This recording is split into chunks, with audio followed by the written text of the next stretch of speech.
The Man Who Vanished into Thin Air. The D.B. Cooper, November 24, 1971, Thanksgiving Eve. A quiet man in a dark suit and sunglasses walks into Portland International Airport. He buys a one-way ticket to Seattle under the name Dan Cooper. But that name would soon echo through history as one of America's greatest mysteries, D.B. Cooper. Once in the air, Cooper orders a bourbon and soda, calm, polite. Then he hands a note to a flight attendant. She assumes it's a phone number, until he quietly says, "Miss, you'd better read that. I have a bomb." Inside his briefcase, red wires, batteries, and sticks of dynamite.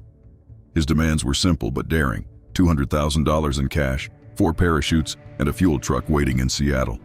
The FBI and airline officials cooperated quickly, terrified of risking passenger lives. At 5:46 p.m., the plane landed.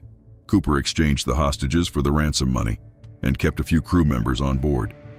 He then ordered the pilots to take off again, heading south toward Mexico at 10,000 feet, with the cabin depressurized and the landing gear down.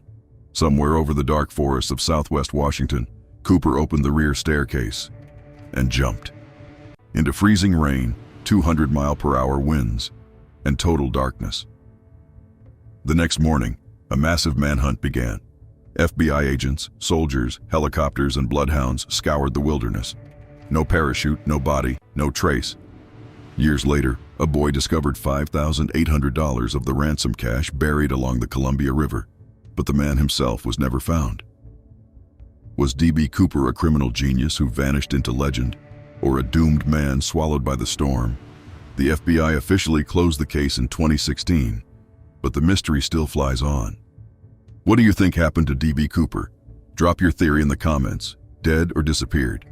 Subscribe, like, and share. Criminal Files.